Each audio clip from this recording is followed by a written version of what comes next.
骨传导耳机一直都是我比较感兴趣的产品，一方面是安全舒适，不会伤耳朵，另一方面是双耳敞开，能和身边的人正常交流。我自己买过很多骨传导耳机，但基本上都会有一些小问题出现。我听朋友的推荐，使用了这一款号称公认骨传导硬核性能技术之王的耳机，体验上与其他耳机相比确实有较出色的地方。所以为了更直观让大家区分耳机的好坏，找到一款适合你自己的骨传导耳机，我们找来了5款耳机来给大家做一个横测。那废话不多说，就让我们一起开始吧。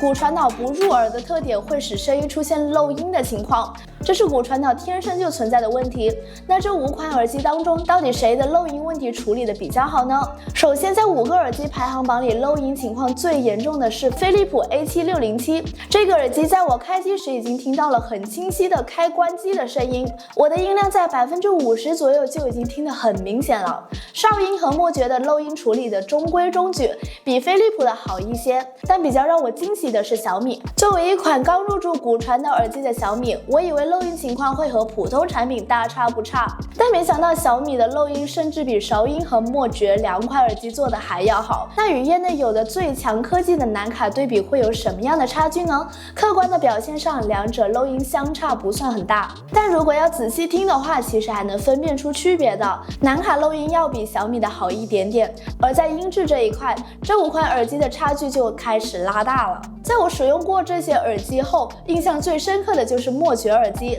在听觉上比很多耳机都要闷。莫爵很明显在中频的处理上用力过猛了，哨音的情况就会比莫爵好一点。如果没有用过骨传导耳机的朋友，可能第一次用韶音听起来还可以，在与其他耳机相比较，声音还是有点闷闷的，不是特别通透。不过个人认为，韶音还有很多功能是没有完全做进同一款耳机里的，在另一款产品上就会更好一些。但是论通透，我觉得最绝的是飞利浦。刚开始听的时候觉得还可以，但是在用过其他耳机，觉得有点过于通透了，有点像在低频部分拉高，中频的音量被降低的感觉。整体的感受上没有韶音和莫爵好，飞利浦在音质的处理没有那么中和，小米和南卡就能很好的做到这一点。但毕竟小米也做过入耳式的降噪耳机，所以音质上肯定还会有一些老道经验在的。但毕竟人家南卡有技术沉淀，虽然听觉上有点难评价出哪款耳机更好，但戴上南卡的音质还会让你有一种眼前一亮的感觉。那这5款耳机佩戴的感受怎么样？首先，这次的耳机中，感受最明显、佩戴起来最不舒服的就是飞利浦的耳机。首先，第一点就是很重，重量高达38克，在佩戴时总能感受耳机不够轻盈，而且总觉得有塑料感，而且佩戴时总觉得耳机往后摆。南卡的耳机也拥有重量的问题，但会比飞利浦的耳机轻一些，重量只有34克。但是南卡人家在耳机上是有设计的，拥有横向腔体的设计，所以在佩戴上的感受明显比飞利浦好很多。韶音也同时拥有这个设计，而且韶音的重量要比南卡的轻，只有29克。莫爵就不一样了，人家用的纵向腔体设计，主要是被南卡和韶音抢了专利设计。莫爵的宣传重量与小米的重量一致，都是所有耳机里最轻的，只有28克。但是在实际重量表现中，莫爵有29.2克重，不过莫爵的机身双桥部分很吸睛，比较有特色，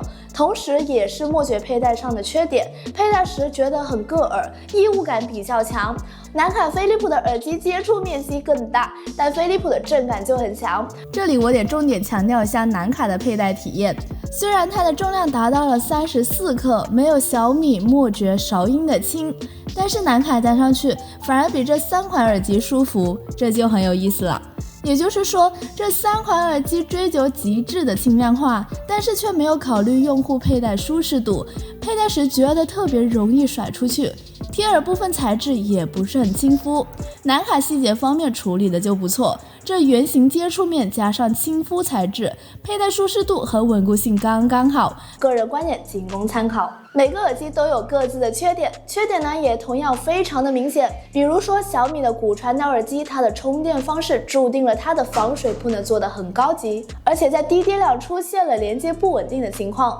声音断断续续的。但毕竟小米刚入驻骨传导耳机，产品力还是有待验证的。墨爵和韶音这两款耳机就有点相似啦，声音听起来都很闷，防水性能也没有那么高，尤其是韶音，明明很多产品功能都可以做得更优，比如说可以做到 IPX8 防水、内置内存等等，可惜却分了2个产品。那墨爵的重量和官方宣传的重量不匹，而且在触摸操作上有些不太灵活，还特别容易误触。虽然追求极致的轻量化，但却忽略了耳机本身的性能。飞利浦的就更不用多说了，除了有夜灯的设计，在晚上夜跑会比较安全之外，没有太多明显的优势。1000多的价格性价比也很低。那最后测评下来，南卡的品质确实还可以啊，难怪朋友说南卡是国内骨传导 TOP 1的品牌，防水和音质等方面体验都不错。如果重量上可以再优化一下，就更完美了。而且在所有耳机价格当中，南卡的500以内的耳机性价比